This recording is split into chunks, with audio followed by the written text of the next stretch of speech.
Hi scrapbook friends, it's Nicole and I'm here with a fun border idea that I'm calling two-tone circles. This is just a fun kind of simple geometric border idea, but it looks pretty striking and dramatic, and of course you can use it with any of our collections. This one I did with Boho Escape, and I've just left it as plain paper. This one I did with Party Time, and I think this piece is Party Time Blue. And I popped a little sticker. I matted it on some navy cardstock and popped it on some foam squares. And then this last one is with All My Love, which was our wedding collection. And this one actually I think you could do as a horizontal border or even as a vertical border. So the concept is about the same for all of them. This one's a little bit different, and I'll talk about that when we get to the cutting out part. But the concept is the same with all of them. So to make these, you're going to need at least 3, maybe 4 pieces of paper, depending on how you want to work it. The custom cutting system circles, the mirrored triangles, chain border maker cartridge, and of course some adhesive, and then any embellishments that you might want. So I'm going to use Staycation. This is our newest, one of our newest paper packs. And what you want to look for when you're creating this border is a paper that you like both sides. So it is possible to do this when you don't want to use both sides of the same paper. For this one with All My Love, these are 2 different papers because the design on the back was pretty boring, I thought, to me. I really liked the colors on this. And then you're going to need 2 colors for the background. So you can use, the same paper front and back, or you can mix and match. For this one, I'm going to use the same paper front and back. I'm going to use this green circle and green triangles for the squares. And then I think for the circles, I like these little "You Are Here" dots and this green. I think this will all go nicely together. And then I'm going to use this blue. Let's see where it is. This blue chevron as my background. So I'm just going to use these 3 pieces of this paper. And like I say, you could use more pieces if you don't like the front and back for one paper, but this makes it really fast to do it this way. So the first piece we're going to cut is the backing piece. On this one I used cardstock, so you could absolutely use cardstock, but just to make it easy, I'm just going to cut from this paper. And so your background border strip is going to be 2 1/4 inches. Let me write that down. I was told recently that people really like seeing that written out. So 2 1/4 by 12 for the background. All right, so I'm going to just go ahead and quickly cut at 2 1/4. And on this one, we're only using this side. This is double-sided paper, but I'm not going to use the little houses on the back, although they're very cute. All right, and then the next thing we're going to need are the squares that go behind. And on this one, I do like both sides of this paper. So I'm just going to cut a 2" by 12 strip and then cut that into 2" squares for the squares.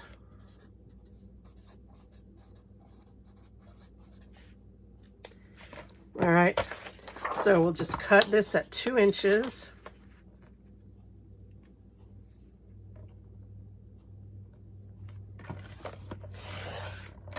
We're done with this for now. I'm going to set it aside. And then I'm just going to go ahead and cut this into 6 2 by 2 squares. So again, if you didn't like the front and back, you wanted to mix it up, you would just need 3 of each square. So on this birthday border, the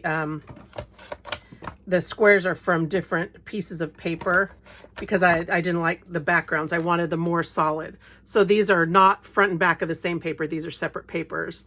And then you can see on this All My Love, I actually mixed it up a little bit more. And instead of doing a solid color square, I alternated the sides. So for this one, you would cut 2 1 by 12-inch strips and then cut those also at 2 inches and stagger them. But that's an extra step, and I don't think it's very necessary.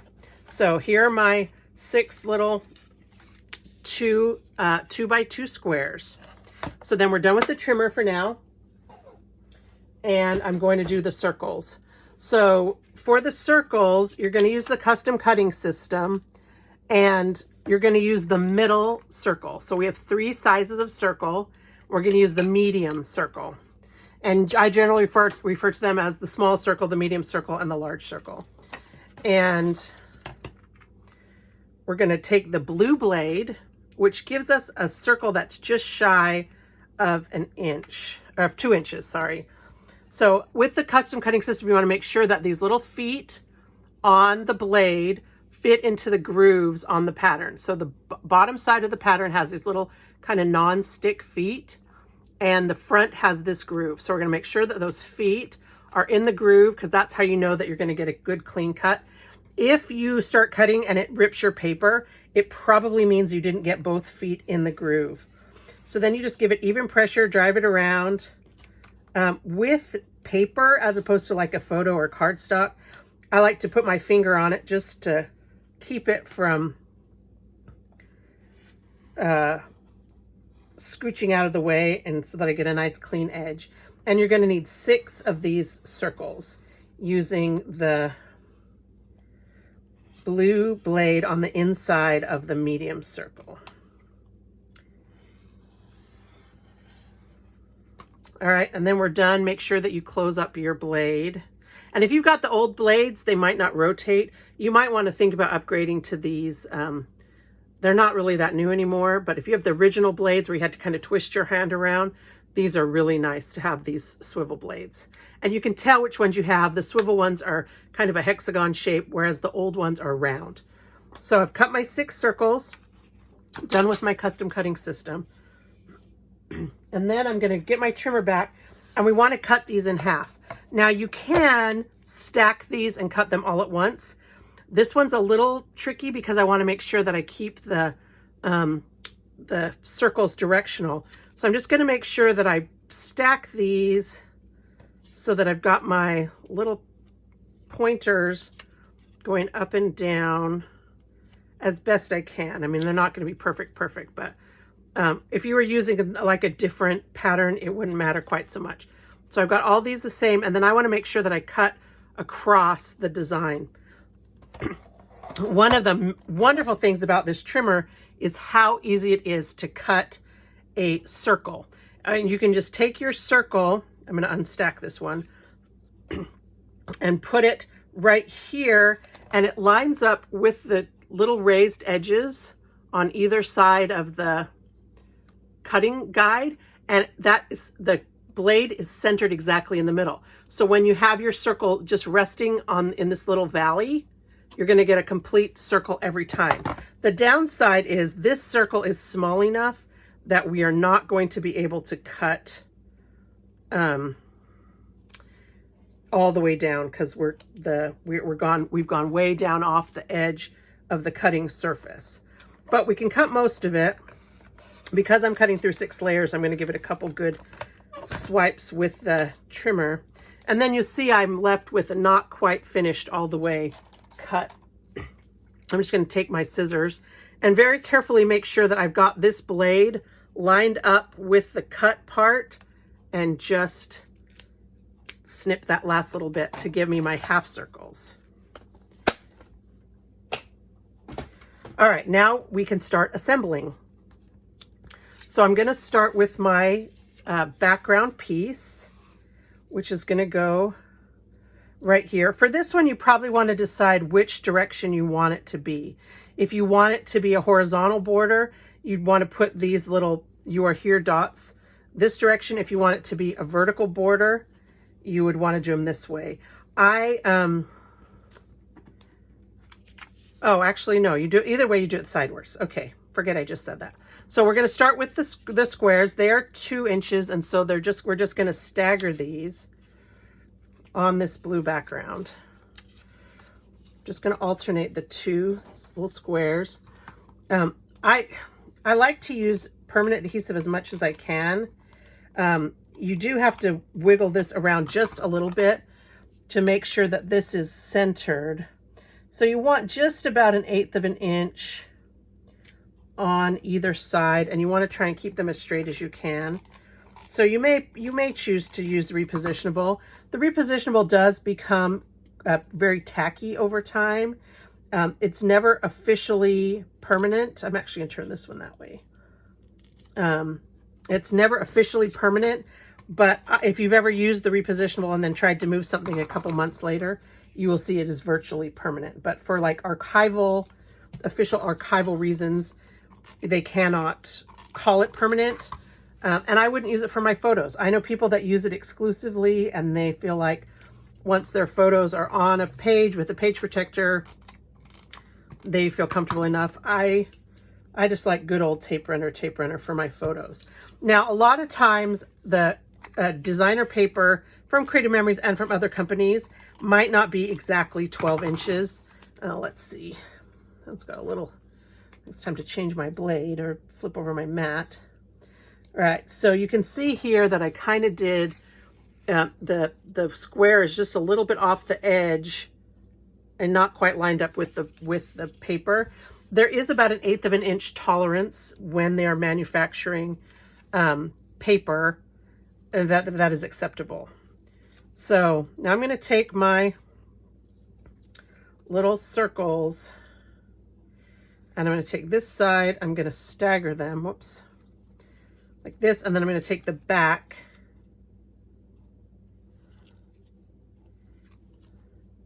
and actually this one I'm realizing has this little Wi-Fi logo. And so I think I'm going to kind of be careful about which direction I do this so that the Wi-Fi logo, which is also directional, is in the direction that I want.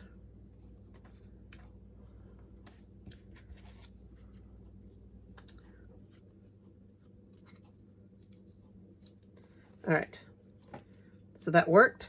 So now this one, I am going to use the repositionable.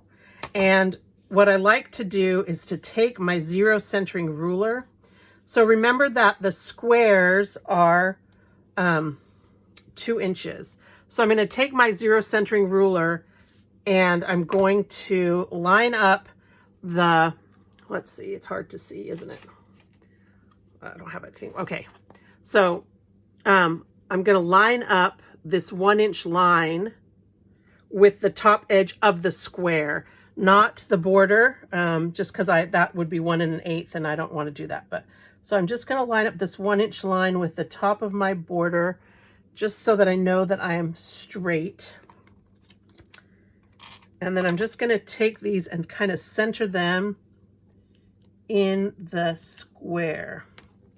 And it doesn't exactly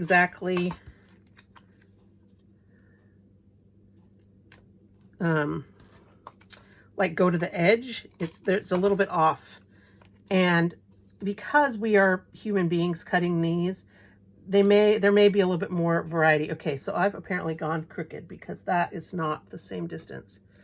There may be a little bit more variety in spacing than if you were to cut these in half with a Cricut or something like that, which you could totally do. If you don't want to cut these out by hand, you could absolutely cut some half circles with your Cricut or your Silhouette, or even some metal cutting dies. But I don't know if there is a metal cutting die that cuts things in half.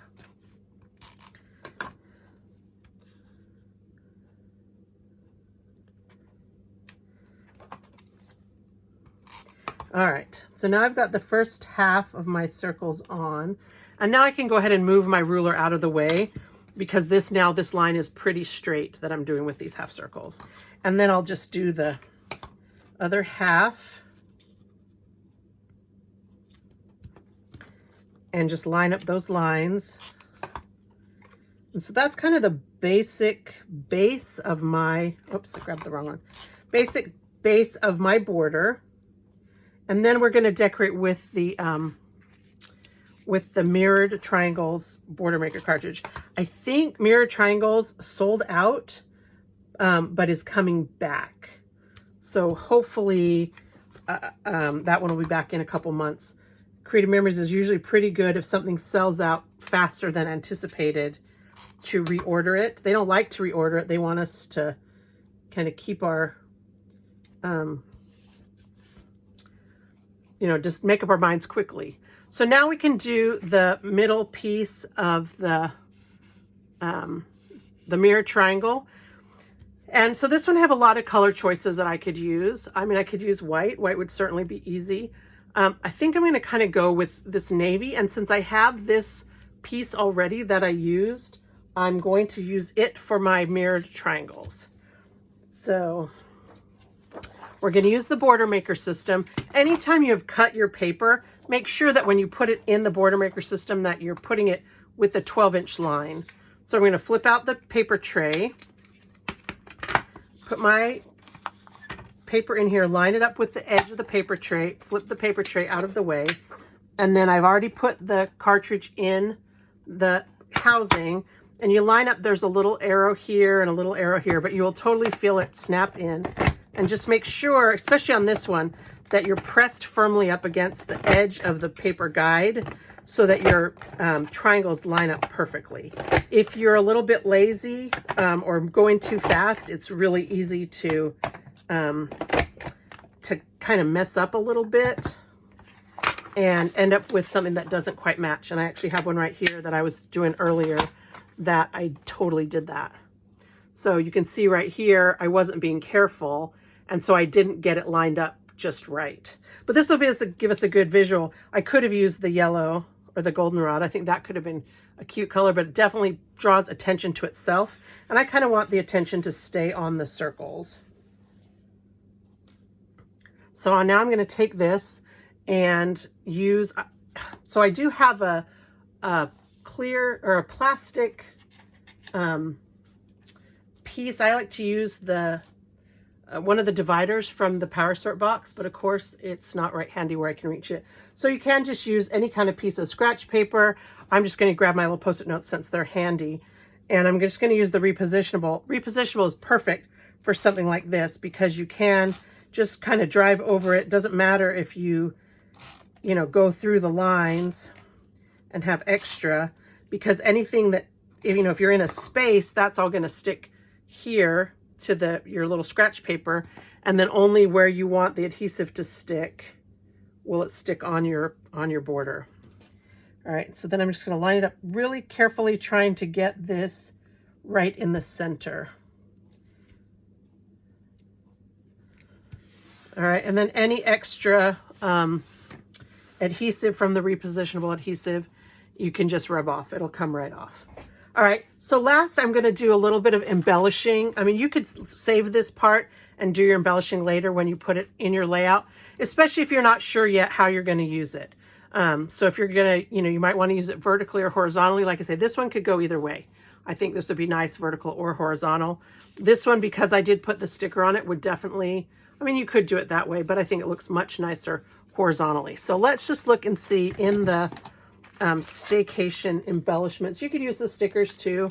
I like that embellishments tend to have a little bit of a bigger design.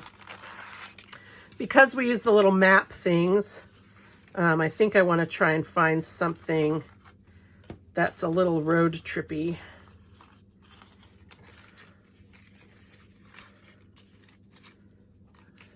All right, so I think I'm going to use the piece that says Staycation and the little car.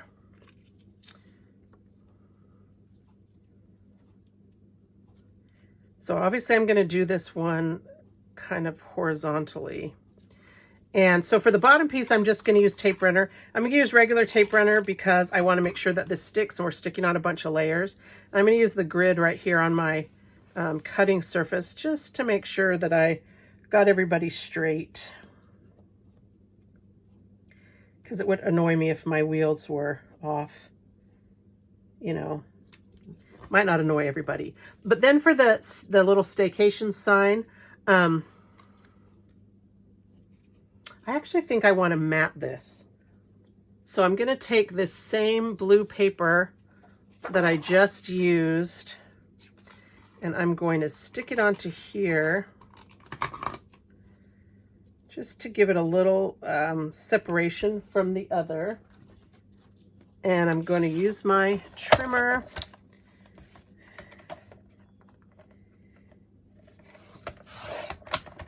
And one of the things I love when I'm trying to trim something like this is to use, you can use the sight lines, which are down here, hidden away. But if you don't need it to be exact, just the little point right here on the edge of the trimmer, I can just kind of eyeball. I want about 1/8 of an inch. So I'm just going to cut that. And that gives me my little matted paper. And I did not actually get it as centered as I would like. I'm just going to quick pop this off. Even though I use the permanent adhesive, you do have a little bit of grace that you can move this around. So let's just get this guy centered. All right, so there's my little Staycation mat. And I'm going to use some foam squares. I do love the foam squares. I have used most of my bigger ones, so I have a bunch of the little ones left. And I do tend to use a lot of them because I don't want there to be, I don't want this to turn out bumpy down the line. So, and especially with the smaller ones, you do kind of have to use a whole bunch of them. So,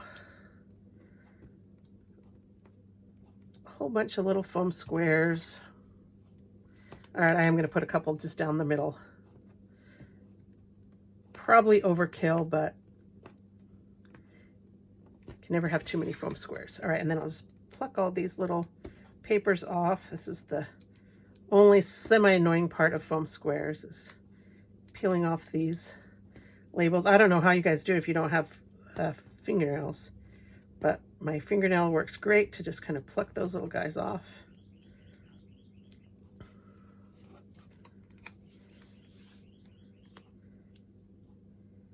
Oh, let's see. I'm going to go off the edge a little bit right here. Staycation. Now, because I've done that, I'm going to go ahead and take some of these and put these back on. Well, maybe not. Actually, I'm going to use a piece of this sticker backing because I'm not going to use this on a layout yet. I want to have something here that I can peel off later that will keep this from sticking to itself when I store it away. All right, so there's my little Staycation. Actually, this could kind of be, you know, you could do this. I don't think I would use, this one looks like a headboard to me, but I think it's supposed to be, you know, welcome to wherever you could put your hometown. I don't think I would put this on this same mat. You could even put this like behind. I kind of like that. But I would probably do it across a double page spread. I tend to do double page spreads.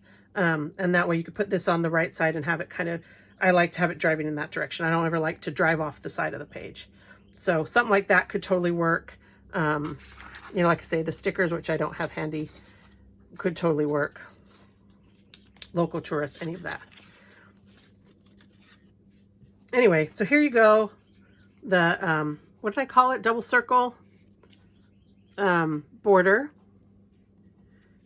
Super, super easy with the 2 1/4 by 12 inch background, the 2 inch squares, and then the circles are the medium circle on the inside with the blue blade.